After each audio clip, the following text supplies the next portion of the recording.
بسم اللہ الرحمن الرحیم۔ السلام علیکم ورحمۃ اللہ وبرکاتہ۔ ماہ رمضان کی آمد ہے۔ حضور علیہ الصلوۃ والسلام نے فرمایا کہ خاک ہو اس کے منہ پر کہ جس کی زندگی میں ماہ رمضان کا مہینہ آئے اور وہ اس سے مستفید ہو کر جنت حاصل نہ کر پائے۔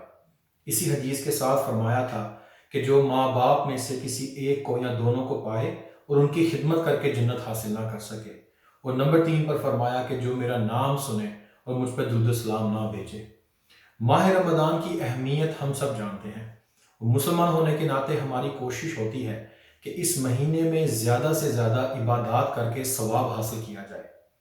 اسی طرح ماہ رمضان کا مہینہ اللہ کا مہینہ ہے۔ حضور علیہ الصلوۃ والسلام نے فرمایا کہ شعبان کا مہینہ میرا مہینہ ہے اور رمضان کا مہینہ اللہ کا مہینہ ہے۔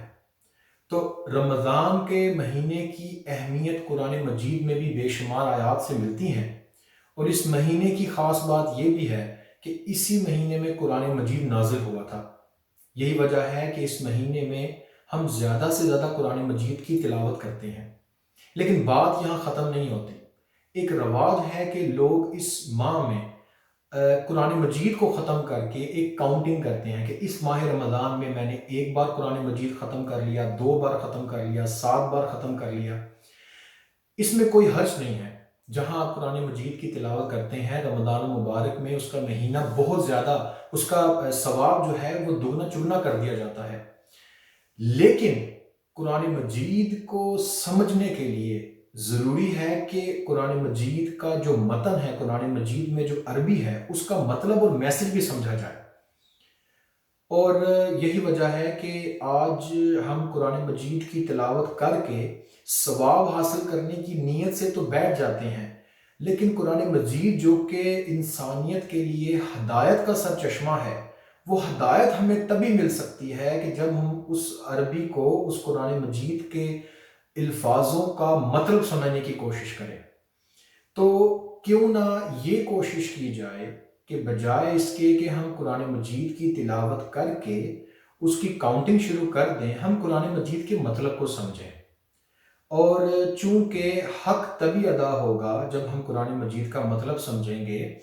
اگر ہم قرآن مجید کو ترجمے کے ساتھ ہی پڑھتے جائیں اور ایک بار قرآن مجید کو ختم کریں، اور ماہ رمضان میں اگر ہمیں 10 ایسی نئی باتیں قرآن مجید سے مل جاتی ہیں جو کہ ہمیں پہلے علم میں نہ ہوں اور اب ہمارے علم میں آ جائے اور ہم اس پر عمل کرنے کی کوشش کریں، تو سمجھے کہ رمضان المبارک کا حق ادا ہو گیا۔ رمضان المبارک کے مہینے میں تقوی اختیار کرنے کا حکم دیا گیا ہے، کیونکہ اللہ تعالیٰ جیسے کہ ہمارے دین اسلام میں ایک بڑا سمپل سا کرائٹیریا ہے کہ اچھے کاموں کا حکم دو، برے کاموں سے روکو۔ اچھے کام کرو گے تو آپ جنت میں جاؤ گے، برے کام کرو گے تو آپ جہنم میں جاؤ گے۔ تو بیسیکلی قیامت والے دن کون جنت میں جائے گا، دوزخ میں جائے گا، اس کا فیصلہ تو خدا تعالیٰ کی ذات ہی کر سکتی ہے۔ لیکن ہمارے لیے کیا حکم ہے کہ ہمیں اپنے اعمال کو بہتر کرنا ہے۔ جنت ہمیں تبھی مل سکتی ہے کہ جب ہم اپنے اعمال ٹھیک کریں گے۔ ہمارے اعمال تبھی ٹھیک ہو سکتے ہیں کہ جب ہم اچھے کام کریں گے۔ اب یا تو اچھے کام کرنے کے لیے ہم قرآن مجید کی ہدایت حاصل کریں، یا پھر ہم دنیا کے مسائل میں، دنیا کے فتنوں میں پھنس کر وہاں سے سیکھ کر پھر دین کی راہ اختیار کریں۔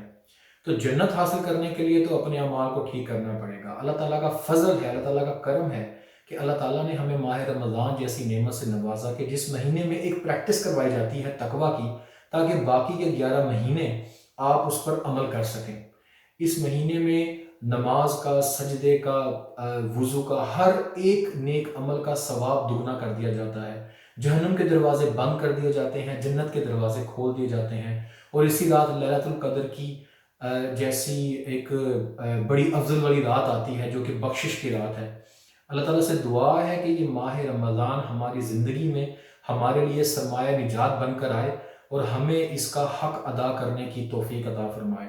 السلام علیکم ورحمۃ اللہ وبرکاتہ۔